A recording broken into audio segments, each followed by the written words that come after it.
একটা কথা আছে জানেন তো, ম্যান প্রপোজেস আর গড ডিসপোজেস।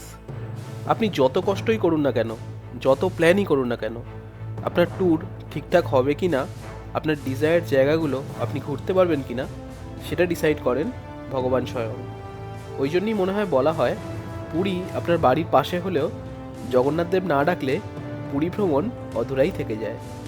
যাই হোক, যেটা আপনারা এখন দেখছেন সেটা হচ্ছে সাদা নুনের মরুভূমি বা হোয়াইট ডেজার্ট। ছোটবেলায় জিওগ্রাফি বইতে কচ্ছের রান বা রান অফ কচ্ছ পড়েছেন তো, এটাই সেই জায়গা। গোটা ভারতবর্ষে আপনি অনেক সমুদ্র, পাহাড়, নদী, জঙ্গল ইত্যাদি পাবেন, তবে এরকম সাদা মরুভূমি একমাত্র এখানেই রয়েছে। বহুদিন ধরে প্ল্যান করেছিলাম এখানে আসার, তবে ওই যে বলে না, কপালের নাম গোপাল, ভাগ্যে না থাকলে কিছুই হয় না। তাই এত কষ্ট করে, এতদিন প্ল্যান করে, সেই বাংলাদেশ বর্ডার থেকে অলমোস্ট পাকিস্তান বর্ডারে এসেও আমাদের এই নুনের মরুভূমি দেখার সৌভাগ্য হয়নি। আপনাদের যেন আমাদের মতো পরিণতি না হয়, সেটার জন্যই আমার আজকের ভিডিও। সব কিছুই ডিটেলে বলবো আপনাদের, সঙ্গে ভুজের বাকি সাইট সিইং প্লেসেসগুলো ঘুরিয়ে দেখাবো। আর হ্যাঁ, মাত্র 200 টাকায় ঘোরার উপায়ও বাতলে দেবো। 200 টাকা পার হেড নয় কিন্তু, টোটাল 200 টাকা। সে আপনারা 3 জন থাকুন বা 4 জন। ভিডিওটি ভালো লাগলে প্লিজ একটু লাইক আর সাবস্ক্রাইব করে দেবেন, এতে কিন্তু আপনার কোনো রকম টাকা পয়সা খরচ হবে না। বাই দ্য ওয়ে, এর আগের পর্বে আপনাদের দেখিয়েছি 2 বা 3 স্টার প্রপার্টিকে হার মানিয়ে দেবে এরকম একটা অ্যাকোমোডেশন, যেখানে মাত্র 1200 টাকায় এসি রুমে আপনারা 2 জন থাকতে পারবেন, তার সাথে ব্রেকফাস্ট, লাঞ্চ, ডিনার সম্পূর্ণ বিনামূল্যে পাবেন, এবং সেটাও আনলিমিটেড। ওই ভিডিওটি এখনও না দেখে থাকলে ডেসক্রিপশন বক্সের লিঙ্ক থেকে দেখে নিতে পারেন। চলুন তাহলে আজকের ভিডিওটি শুরু করা যাক। প্রথমেই বলি, ভুজে আপনি কোথায় কোথায় এবং কিভাবে ঘুরবেন। দেখুন, একটা তো বললামই আপনাদের হোয়াইট ডেজার্ট মানে রান অফ কাচ, তার সাথে রোড টু হেভেন এবং ধোলাবিরা। এগুলো ভুজ থেকে অনেকটাই দূরে, তাই গাড়ি ছাড়া উপায় নেই যাওয়ার। তবে বাকি যে জায়গাগুলি আছে মানে লোকাল সাইট সিইং প্লেস, ওগুলো ঘোরার জন্য কিন্তু অটো বা গাড়ি কিছুই আপনারা রিজার্ভ করবেন না, অনেক বেশি খরচা হয়ে যাবে।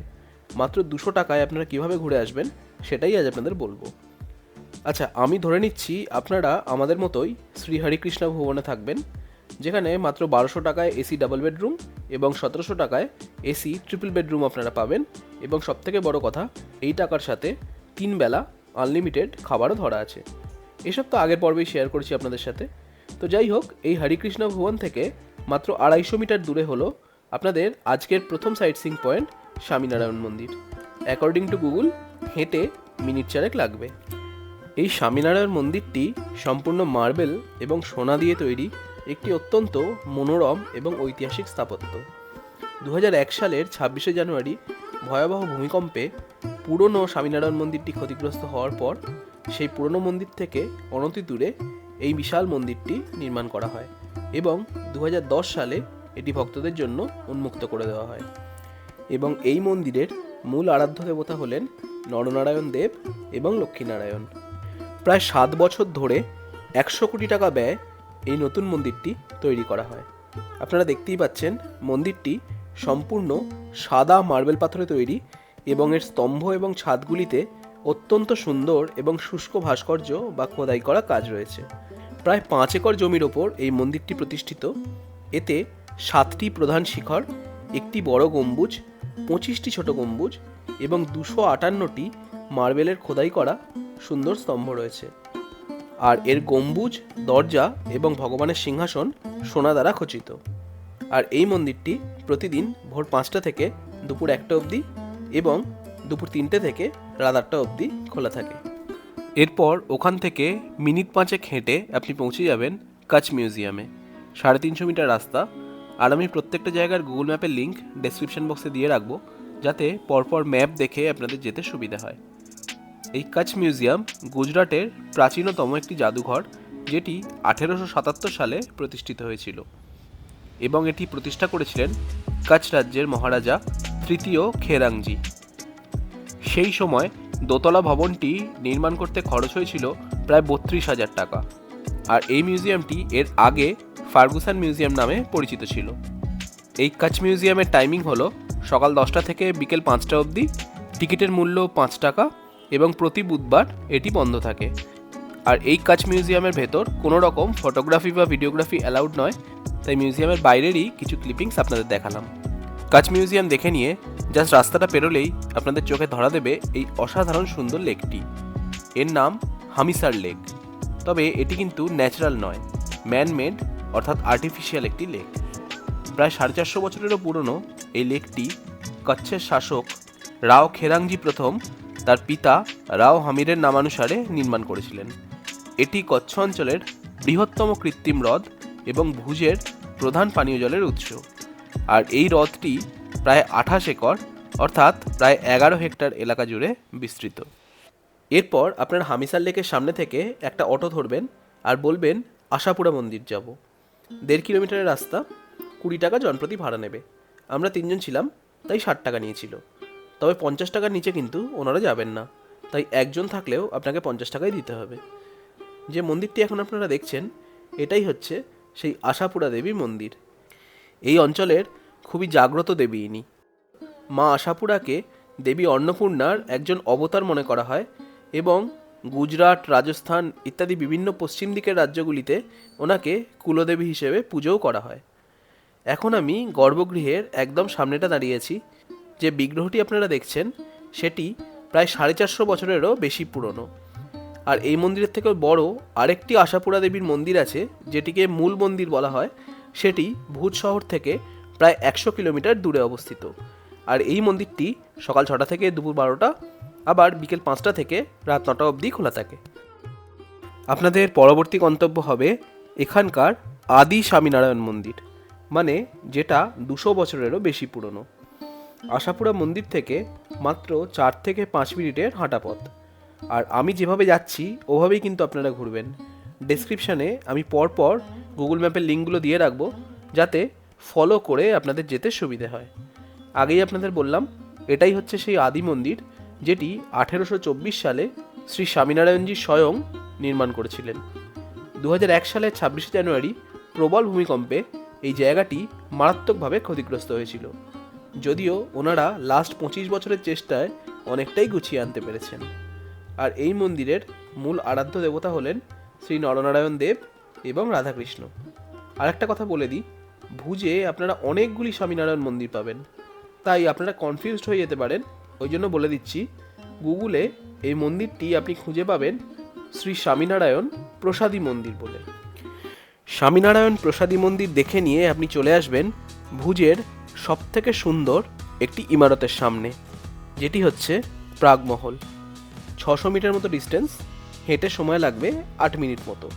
এই বিল্ডিংটা হঠাৎ করে দেখলে আপনারা চমকে উঠতে বাধ্য, কারণ এটি সম্পূর্ণরূপে ইটালীয় গথিক স্থাপত্য শৈলীতে নির্মিত।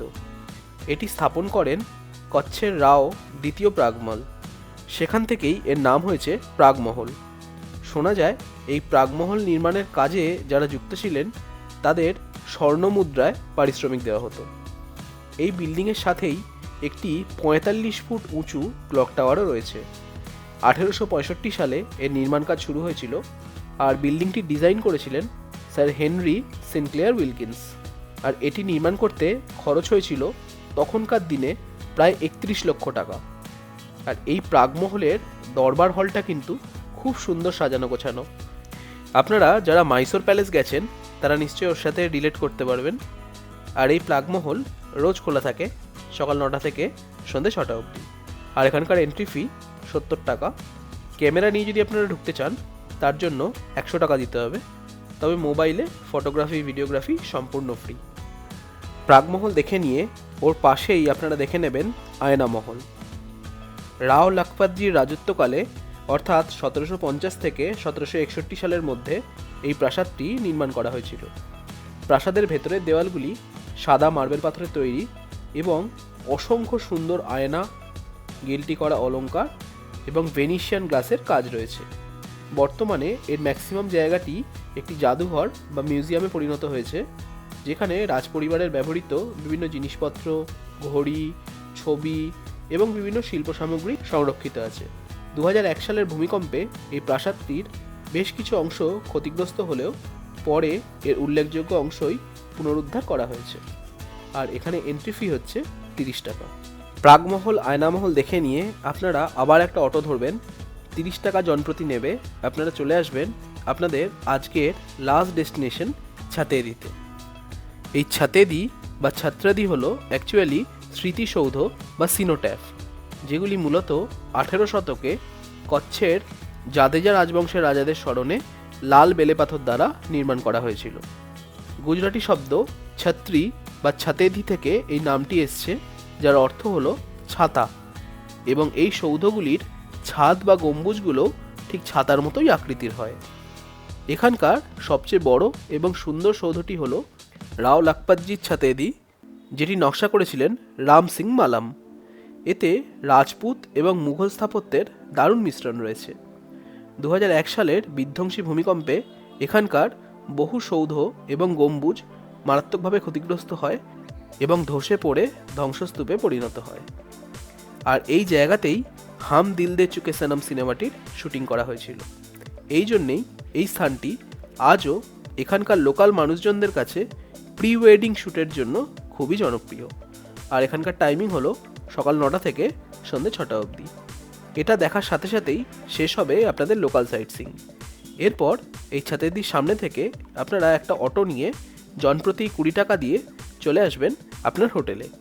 তার মানে আপনি এই যে 8টা লোকাল সাইট সিইং করলেন, তার জন্য টোটাল খরচ হলো 60 টাকা প্লাস 90 টাকা প্লাস 60 টাকা, অর্থাৎ মাত্র 210 টাকা। এটাই যদি আপনারা অটো বুকিং করে ঘুরতেন তাহলে খরচ হতো মিনিমাম 1200 টাকা, আর গাড়িতে মিনিমাম 2000 টাকা। আচ্ছা, লোকাল সাইট সিইং তো হলো, এবার আসি আসল প্রসঙ্গে। ভুজ আসলে লোকাল সাইট সিইং তো করবেনই, কিন্তু যেটা না দেখলেই নয় সেটা হচ্ছে হোয়াইট ডেজার্ট অর্থাৎ রান অফ কাচ, রোড টু হেভেন এবং ধোলাভিরা। এটার জন্য আপনাদের একটা পুরো দিন লাগবে। 350 কিলোমিটার প্রায় জার্নি, আপ অ্যান্ড ডাউনের কথা বলছি। পার কিলোমিটার 14 টাকা হচ্ছে এসি গাড়ির রেট। আমি ডেসক্রিপশানে ড্রাইভার দাদার নাম্বার আপনাদের দিয়ে রাখবো। এবার বলি আমরা কেন এই পথে যেতে পারিনি। যে জায়গায় আপনারা এখন হোয়াইট ডেজার্টটা দেখছেন, বর্ষাকালে সেখানটা জলে ভর্তি হয়ে থাকে। সেপ্টেম্বর অবধি বৃষ্টি হয়, তাই অক্টোবর থেকে এই জল শুকোতে শুরু করে। নভেম্বর, ডিসেম্বর, জানুয়ারি এবং ফেব্রুয়ারিতে জল পুরোটা শুকিয়ে যায় এবং নুনের মরুভূমি দৃশ্যমান হয়। মানে মোটামুটি আপনি যদি ডিসেম্বর থেকে ফেব্রুয়ারিতে যান তাহলে 100% এই নুনের মরুভূমি দেখতে পাবেন। এটাই আমরা জানতাম, কিন্তু আমাদের ভাগ্য এতটাই খারাপ ছিল যে আগের বছর অর্থাৎ 2025 সালের নভেম্বরেও বৃষ্টি হয়েছে ওই অঞ্চলে। তার ফলস্বরূপ জল সেরমভাবে শুকোয়নি। তাই আমরা ডিসেম্বরের মাঝামাঝি আমাদের যেদিন যাওয়ার কথা ছিল তার 7 দিন আগে ড্রাইভারজি আমাদের ফোন করে বললেন, বেকার যাবেন না, 5000 টাকা খরচ হবে, পুরোটাই নষ্ট। কারণ নুনের মরুভূমি আপনারা দেখতেও পাবেন না, ওর ওপর দিয়ে হাঁটতেও পারবেন না, কারণ পুরোটাই কাদা কাদা হয়ে আছে এবং জায়গায় জায়গায় জল জমে আছে। সেই জন্য অত কাছে গিয়েও নুনের মরুভূমি আমাদের দেখা হয়ে ওঠেনি। এবার আপনাদের বলে দিই আপনাদের কি করণীয়। চেষ্টা করুন জানুয়ারি ফেব্রুয়ারিতে প্ল্যান করার। যদি দেখেন হচ্ছে না, ডিসেম্বরেই যেতে হবে, তাহলে নভেম্বর অবধি ওয়েট করুন। আগে থেকে গাড়িকে অ্যাডভান্স করে দেবেন না, ট্রেনও বুক করবেন না। ভুজ থেকে আহমেদাবাদ টু অ্যান্ড ফ্রো প্রচুর বাস আছে, তাই আগে থেকে বুক করার কোনো দরকার নেই। হোটেলের ক্ষেত্রেও সেম জিনিস মাথায় রাখবেন, নভেম্বর অবধি ওয়েট করবেন। যদি বাইরে থেকে খোঁজ না পান তাহলে যে ড্রাইভার দাদার নাম্বার আমি ডেসক্রিপশানে দেবো, ওনাকে ফোন করে জিজ্ঞেস করে নিন বৃষ্টি বন্ধ হয়েছে কিনা এবং জলটা শুকিয়েছে কিনা। আমরা এত কিছু করিনি, আগেই হোটেল বুক করে নিয়েছিলাম, ট্রেনও বুক করা হয়ে গেছিলো, তাই একটা দিন আমাদের বেকার ভুজে বসে থাকতে হয়েছিল। তাই আপনাদের এই ইনফরমেশনগুলো দিয়ে রাখলাম। যে ভুলটা আমরা করেছি সেই ভুল যাতে আপনাদের না করতে হয়, সেই জন্যেই এত ডিটেলে আপনাদের বলা। চলুন আজ তাহলে এখানেই শেষ করি। ভিডিওটি হেল্পফুল মনে হলে please like, share and subscribe. দেখা হচ্ছে পরের পর্বে। সবাই খুব ভালো থাকবেন। নমস্কার।